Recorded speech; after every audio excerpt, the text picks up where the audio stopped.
Hello students, इसके पहले के वीडियो में मैंने एम्प्लॉयमेंट एंड अनएम्प्लॉयमेंट में आपसे बात की थी। इसमें मैंने आपको बताया था एम्प्लॉयमेंट क्या है, अनएम्प्लॉयमेंट क्या है, labour force, work force, participation rate, बहुत सारी ऐसी चीजों पे हमने बात की थी। आज हम आपको इसी टॉपिक में आगे बढ़ते हुए हम आपसे बता रहे हैं distribution of work force in various sector of industry. क्योंकि आपको पता है कि 3 तरह के इंडस्ट्री सेक्टर माने जाते हैं। एक होता है प्राइमरी सेक्टर, सेकेंडरी सेक्टर और टेरिटरी सेक्टर। आपको बता दें कि जब हमारी कंट्री इंडिपेंडेंट हुई 1947 में, उस टाइम पे हमारी इकोनॉमी में 72% के आसपास आपका प्राइमरी सेक्टर का इन्वॉल्वमेंट था। इसमें जिस सबसे मेन मोटिव जो काम वर्क कर रहा था वो था एग्रीकल्चर सेक्टर। क्योंकि प्राइमरी सेक्टर उस सेक्टर को कहते हैं जो नेचर से फ्री गिफ्ट को उसी फॉर्म में कॉमर्शलाइज करने का काम करता है। जिस सेक्टर में काम किया जाता है वो होता है प्राइमरी सेक्टर। सेकेंडरी सेक्टर हम उस सेक्टर को कहते हैं जिसमें नेचर के फ्री गिफ्ट को मॉडरेट करके, उसमें क्वालिटी जनरेट करके, यूटिलिटी जनरेट करके और उसको उसी प्रोडक्ट को कुछ ज्यादा वैल्यू पे हम सोल्ड आउट कर पाते हैं मॉडरेशन के थ्रू। उस तरह के सेक्टर को हम कहते हैं सेकेंडरी सेक्टर। उस इंडिया के इंडिपेंडेंस के टाइम पे सेकेंडरी सेक्टर का रोल काफी कम था। प्राइमरी सेक्टर हमारे मेजॉरिटी में थे, और जबकि थर्ड सेक्टर जो होता है वो होता है टेरिटरी सेक्टर। टेरिटरी सेक्टर का उस टाइम पे, क्योंकि टेरिटरी सेक्टर मतलब सर्विस सेक्टर का इतना ज्यादा डेवलपमेंट नहीं था, ऐसी सिचुएशन में सबसे कम टेरिटरी सेक्टर हमारी कंट्री में देखा जा रहा था। आज की जो डेटा है 2017-18 के डेटा के अकॉर्डिंग अगर हम बात करते हैं तो आज हमारा प्राइमरी सेक्टर का हमारी इकोनॉमी में जो रोल है वो हो गया है 43.8%। जो हमारे इंडियन इंडिपेंडेंस के कंपैरिजन में अगर हम करते हैं तो प्राइमरी सेक्टर का रोल हमारी इकोनॉमी में कम हो गया है। वो लेबर फोर्स का, वर्क फोर्स का इन्वॉल्वमेंट क्या हुआ है, कम हुआ है, जो कहीं ना कहीं हमारे अदर सेक्टर में डेवलपमेंट के रूप में दिखाई पड़ रहा है। क्योंकि जब हम किसी चीज को मॉडरेट करके, उसमें क्वालिटी जनरेशन करके जब हम किसी प्रोडक्ट को बेचते हैं तो उससे हमको प्रोडक्ट की ज्यादा वैल्यू रियलाइज हो पाती है। फॉर एग्जाम्पल, अगर पेड़ की लकड़ी को डायरेक्टली बेचा जाए तो वो क्या है, प्राइमरी सेक्टर का पार्ट होगा। बट जब उससे हम फर्नीचर बना के उसी लकड़ी को जब बाजार में बेचते हैं तो वो क्या होता है, सेकेंडरी सेक्टर का पार्ट होता है, और उससे हमको उसी लकड़ी का कहीं ज्यादा प्राइस रियलाइज हो पाता है, ज्यादा प्रॉफिट हमको अर्न हो पाता है। सेकेंडरी सेक्टर जो आज की डेटा है वो क्या है, 24.7%। इससे हमारे को वर्कफोर्स में वर्क कर रहे हैं। जबकि टेरिटरी सेक्टर इंडियन इंडिपेंडेंस के कंपैरिजन में आज 31.5% हो चुका है, जो कहीं ना कहीं हमारे को डेवलपिंग कंट्री की कैटेगरी में बता रहे हैं। और ऐसे ही क्योंकि किसी भी कंट्री को अगर डेवलप कंट्री की कैटेगरी में जाना है तो उसे अपने यहाँ सर्विस सेक्टर, टेरिटरी सेक्टर को बहुत तेजी से बढ़ाना होगा। और इस डायरेक्शन में हमारी इंडियन इकोनॉमी काफी तेजी से वर्क कर रही है। और टेरिटरी सेक्टर में आज हमारा जो रोल हो गया है वर्कफोर्स का वो 31.5% हो गया है, जो धीरे धीरे और तेजी से बढ़ता जा रहा है। अब हम बात करेंगे distribution of workforce across the different sectors. तो इसको हम लोग रूरल और अर्बन एरियाज में अगर हम कंपैरिजन करें तो प्राइमरी सेक्टर को अगर रूरल एरिया में हम देख रहे हैं तो 58.5% हमारा वर्कफोर्स का इन्वॉल्वमेंट आपके देखा गया है। सेकेंडरी सेक्टर में अगर रूरल एरियाज में हम देखते हैं तो क्योंकि 19.5%, प्राइमरी सेक्टर का 58.5 इसलिए है क्योंकि आज भी रूरल एरिया में एग्रीकल्चर फार्मिंग हमारा मेन सेक्टर है, मेन इंडस्ट्री के रूप में काम करता है। और जो क्या है, नेचर के फ्री गिफ्ट को प्राइमरी सेक्टर के रूप में ही हम लोग स्टडी करते हैं, इसलिए प्राइमरी सेक्टर में 58.5%। सेकेंडरी सेक्टर में जो लोगों का इन्वॉल्वमेंट है, वर्कफोर्स इन्वॉल्वमेंट है, वो है 19.5%। जबकि रेस्ट ऑफ हमारे टेरिटरी सेक्टर जो रूरल एरियाज में देखने को मिलता है। जबकि हम अर्बन एरिया में जब हम कंपैरिजन करते हैं तो प्राइमरी सेक्टर का रोल हमारा बहुत कम है। प्राइमरी सेक्टर का रोल केवल 7.8% ऑफ द टोटल वर्किंग में 7.8%।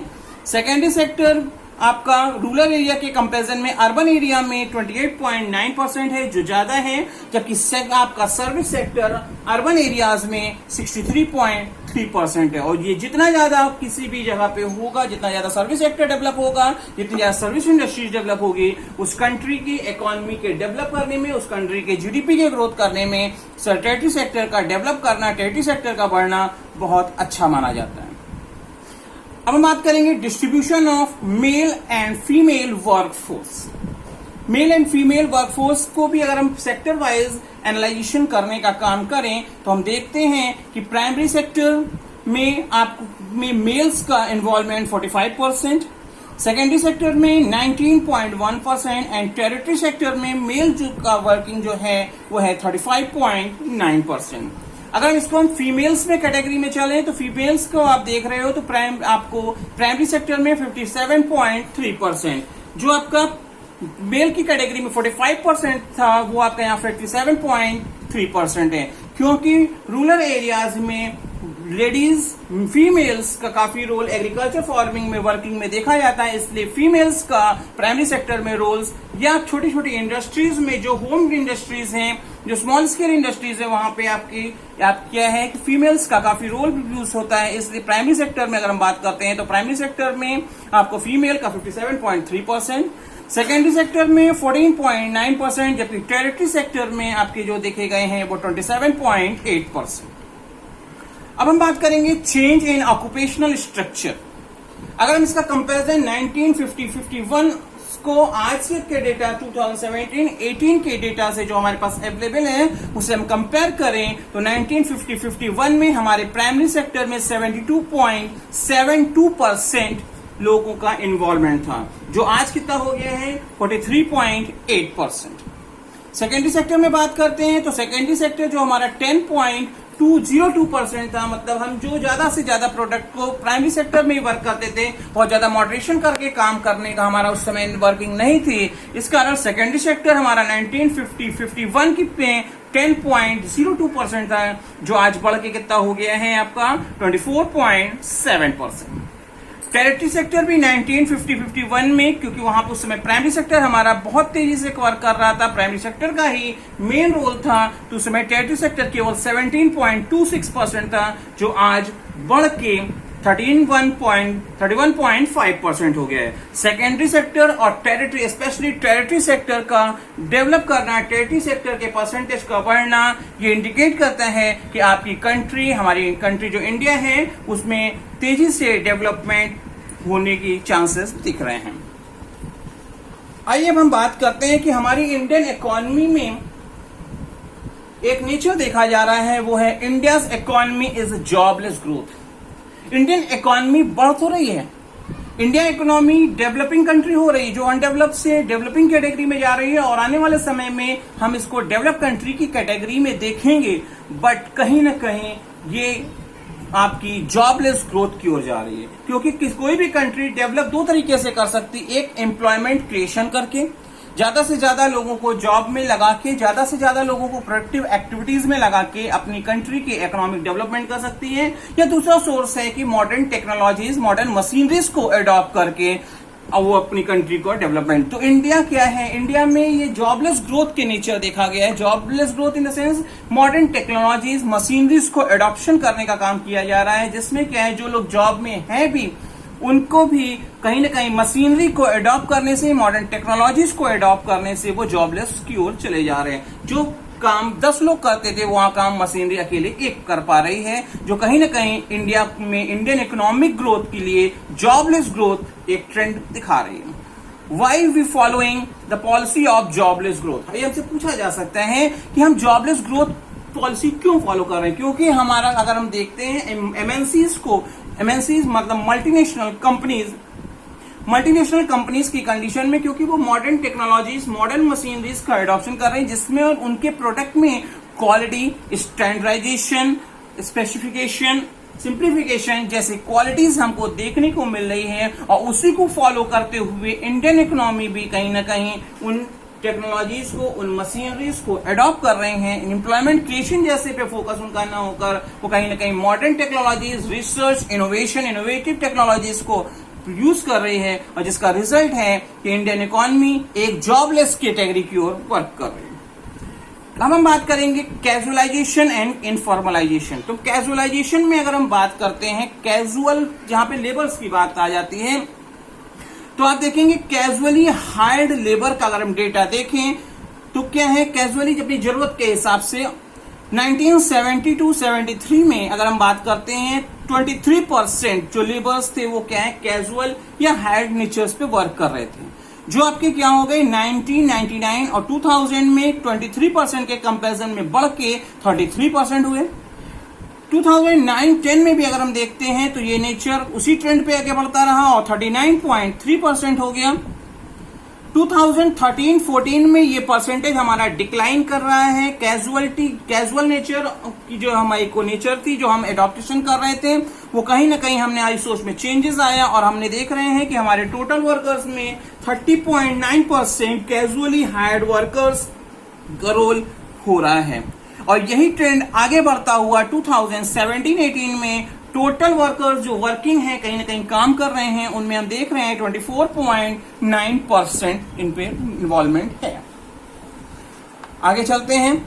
Self employed worker, self employed जो खुद अपने आप से के अकॉर्डिंग काम करते हैं, अपनी जरूरत के हिसाब से काम करते हैं, उनके लिए उनके को किसी की मॉनिटरिंग पे वर्क नहीं करते हैं। तो इनमें अगर हम देख रहे हैं 1972-73 में टोटल वर्कर्स में सेल्फ एम्प्लॉयड वर्कर्स का परसेंटेज कितना था? 62%, जो डे बाई डे हमको दिख रहा है कि डिक्लाइन कर रहा है। 1999-2000 में 52% हो गया, डिक्लाइन किया है। 2009-10 में भी ये क्या हुआ? डिक्लाइन किया, 44% हो गया। ये एक क्या है कि सेल्फ एम्प्लॉयमेंट की ओर हमारे लिए क्या है, एक डिक्लाइन का डेटा हमको प्रोवाइड कर रहा है। जो 2013-18 में, क्योंकि कैजुअल लेबर्स उस टाइम पे हमारे 2013-14 और 17-18 में हमारे फॉल करे थे, और इस कंडीशन में क्या हुआ, वही कैजुअल लेबर हो सकता है कि सेल्फ एम्प्लॉयड लेबर की कैटेगरी में गए हों, और ये जो डिक्लाइन का डेटा हमारा सेल्फ एम्प्लॉयमेंट का आ रहा था वो 2013-14 में बढ़ के 49.5% ऑफ द टोटल लेबर, और 2017-18 में भी ये और फिर बढ़ा है और ये हो गया है 52.2%। अब हम बात करते हैं कि अगर हम कैजुअल की बात, हमने सेल्फ एम्प्लॉयड की बात की, अब हम बात कर रहे हैं रेगुलरली हायर्ड वर्कर्स का। अगर हम डेटा एनालाइज करने का काम करें, लोगों की जॉब्स का ट्रेंड की बात करें, तो हमारा देख रहे हैं 1973 से 2000 तक हमारे पास रेगुलरली हायर्ड वर्कर, जो जिनको लगातार काम मिला गया है, जिनको हमेशा काम, जिनको क्या जरूरत के हिसाब से रखा या हटाया ही नहीं गया, उनमें क्या उनका परसेंटेज कितना था? 15%। रेगुलरली हायर्ड का जो ट्रेंड हमारा, क्योंकि हमारे पास इंडस्ट्रियलाइजेशन बढ़ता गया, लोगों को प्रोडक्शन एक्टिविटीज कंपनियों में ज्यादा होती गई, इसीलिए रेगुलरली हायर्ड वर्कर्स को अडॉप्ट करने का ट्रेंड बढ़ता जा रहा है। जो आपका क्या हुआ 2009-10 में 16.8%, जो 15% के कंपैरिजन में बढ़ा हुआ दिख रहा है। 2017-18 में अगर हम देखते हैं तो वो भी क्या है, फिर आपका बढ़ा है और आपका कितना हो गया है? 22.8%। चौथी कैटेगरी होती है जो वर्कर्स की, उसमें हम बात कर रहे हैं hired as contract worker. Contract workers, काम को करने का कॉन्ट्रैक्ट दे के हम जब काम कराते हैं, तो 2015-16 में ये ट्रेंड के अकॉर्डिंग अगर हम बात करेंगे तो 33.7% ऐसे वर्कर्स काम करते थे जिनको हमने हायर तो किया है, बट उनको एज ए कॉन्ट्रैक्ट देके हमने उनको काम कराया कि इतना काम आपको करना है। तो उनका जो डेटा है 2015-16 का, वो था 3.7% का। अब हम बात कर रहे हैं इनफॉर्मलाइजेशन। इनफॉर्मलाइजेशन जो नॉर्मली दो तरह के सेक्टर्स पे वर्क करते हैं, जिनका क्या है कि काम कि जो फॉर्मल सेक्टर और एक होता है informal sector of employment. Formal sector of employment, हम उस एम्प्लॉयमेंट सेक्टर को कहते हैं जिनमें क्या है, वर्कर्स को रेगुलरली काम मिलता है। उनको क्या है कि वो कहीं ना कहीं इसमें private sector, government sector, department से पब्लिक इंटरप्राइजेस, प्राइवेट इंटरप्राइजेस, सभी की बात होती है, और इसमें कम से कम 10 से ज्यादा वर्कर्स काम करते हैं। इनके यहाँ क्या है कि सारी चीजें, trade union, labour law, gratuity, pension, provident fund जैसे जो भी नॉर्म्स हैं वो पूरे फुलफिल किए जाते हैं। इस तरह के सेक्टर ऑफ एम्प्लॉयमेंट को हम लोग क्या कहते हैं? Formal sector of employment. जबकि दूसरी कैटेगरी आपकी होती है वो इनफॉर्मल सेक्टर ऑफ एम्प्लॉयमेंट, जहां पे ये आपके अनऑर्गेनाइज सेक्टर होते हैं। इनमें क्या है, नॉर्मली हम केवल और केवल प्राइवेट इंटरप्राइजेस को इन्वॉल्व करते हैं। इनके यहाँ 10 या 10 से कम लोगों को जॉब दी जाती है। इस तरह के ऑर्गेनाइजेशन में ग्रेच्युटी, पेंशन, प्रोविडेंट फंड जैसी कोई भी चीजें देखने को नहीं मिलती। लेबर लॉ के कोई भी नॉर्म्स पूरी तरह से फॉलो नहीं किए जाते। ट्रेड यूनियंस इसमें वर्क नहीं करते। और इस तरह के आपकी ऑर्गेनाइजेशन कैसे कहलाते हैं? Informal sector of employment. हम टॉपिक पढ़ रहे हैं एम्प्लॉयमेंट एंड अनएम्प्लॉयमेंट। तो हम बात करेंगे कि अनएम्प्लॉयमेंट आपको as per rural area and urban area की कैटेगरी में हम सबसे पहले बात करने जा रहे हैं। तो हम बात करेंगे unemployment in rural area. Rural areas में अगर आप अनएम्प्लॉयमेंट देखेंगे तो वहां पे अनएम्प्लॉयमेंट की बेसिकली दो कैटेगरी देखने को मिलती है। एक होती है डिसगेस्ड अनएम्प्लॉयमेंट। इस तरह की अनएम्प्लॉयमेंट की कैटेगरी में ये माना जाता है कि वहां पे जो लोग काम कर रहे हैं, विलेज एरिया में जो वर्कर्स इन्वॉल्व हैं वो जरूरत से ज्यादा इन्वॉल्व है। उनके कुछ कम हो जाने पर या उनके बढ़ जाने पर प्रोडक्शन एक्टिविटी में कोई भी फर्क नहीं पड़ता। उनमें क्या है, कुछ वर्कर्स को और इन्वॉल्व कर लें तो उससे कोई प्रोडक्शन बढ़ता नहीं है, और कुछ को विड्रॉ कर लेने की कंडीशन में भी प्रोडक्शन में कोई भी फॉल देखने को नहीं मिलता है। तो ऐसी सिचुएशन में मतलब जरूरत से ज्यादा जब वर्कर्स किसी भी प्रोडक्शन एक्टिविटी में वर्क करते हैं तो उस तरह की कैटेगरी हमारी क्या होती है, डिसगेस्ड अनएम्प्लॉयमेंट की कैटेगरी में मानी जाती है। इस तरह की आपको रूरल एरियाज में अक्सर देखने को मिलती है, क्योंकि वहां पे क्या है कि जॉइंट फैमिली कॉन्सेप्ट है। एग्रीकल्चर फार्मिंग में जितने भी फैमिली के लोग हैं वो सभी इन्वॉल्व हो जाते हैं, जिसका रिजल्ट ये होता है कि जरूरत से ज्यादा लोग इन्वॉल्व होते हैं। और जरूर उसमें क्या है, कुछ के कम हो जाने या कुछ के बढ़ जाने पर भी आपकी एग्रीकल्चर एक्टिविटीज या होम बिजनेस जो भी उनका फैमिली बिजनेस है उसमें कोई भी फर्क, प्रोडक्शन में एक्टिविटीज में या वर्किंग एक्टिविटीज में उसमें कोई भी फर्क देखने को नहीं मिलता है। रूरल एरिया में दूसरा अनएम्प्लॉयमेंट की कैटेगरी जो देखने को मिलती है वो होती है सीजनल अनएम्प्लॉयमेंट। सीजनल अनएम्प्लॉयमेंट की वो कैटेगरी है जो बेसिकली एग्रीकल्चर सेक्टर में या सीजनल बिजनेस की कैटेगरी में देखने को मिलती है। क्योंकि हम सभी जानते हैं कि जो फार्मर्स हैं अगर वो क्या है कि ईयर में एक क्रॉप का प्रोडक्शन कर रहा है तो नॉर्मली 5-6 या 8 मंथ्स में क्या है खाली रहता है, क्योंकि जब सीजन होता है तो उसके पास काम होता है और सीजन के न रहने पर उसके पास कोई भी काम नहीं होता। तो मतलब क्या है, इस तरह के अनएम्प्लॉयमेंट की कैटेगरी में साल में कुछ टाइम जब सीजन वर्किंग होती है तो उसके पास काम होता है और बाकी समय वो क्या होता है, खाली होता है। तो इस तरह का अनएम्प्लॉयमेंट आपका क्या कहलाएगा, सीजनल अनएम्प्लॉयमेंट। जबकि specially on the basis of urban areas के अनएम्प्लॉयमेंट की अगर हम बात करेंगे तो अर्बन एरिया में भी बेसिकली दो तरह के अनएम्प्लॉयमेंट स्पेसिफाइड देखने को मिलते हैं। एक होता है आपका इंडस्ट्रियलाइजेशन।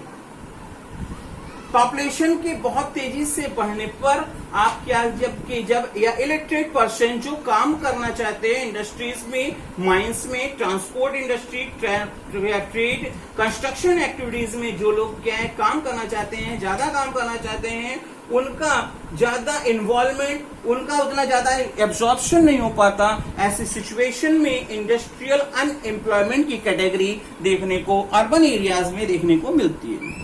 दूसरी कैटेगरी जो अनएम्प्लॉयमेंट की आपको अर्बन एरियाज में अक्सर पाई जाती है वो होती है एजुकेटेड अनएम्प्लॉयमेंट। एजुकेटेड अनएम्प्लॉयमेंट का मतलब ये होता है कि जब कॉलेजेस या स्कूल्स या हाईली क्वालिफाइड लोग जब किसी काम इंडस्ट्रीज में जाते हैं और वो अपनी डिग्री के अकॉर्डिंग, अपनी एजुकेशन के अकॉर्डिंग अपने लेवल की जॉब नहीं पा पाते तो वो उस कैटेगरी क्या होती है, एजुकेशनल अनएम्प्लॉयमेंट की कैटेगरी होती है। एजुकेशनल अनएम्प्लॉयमेंट उस लेवल पर जिस लेवल की उनके पास डिग्रीज हैं वो उस लेवल का जॉब पाने में फेलियर होते हैं। और इस तरह की सिचुएशन अक्सर अर्बन एरियाज में देखने को मिलती है और ये आपका क्या होता है, एजुकेटेड अनएम्प्लॉयमेंट की सिचुएशन पाई जाती है। होपफुली आपको ये वीडियो समझ में आया होगा। नेक्स्ट वीडियो में हम इस टॉपिक का आगे का पार्ट आपसे डिस्कस करेंगे।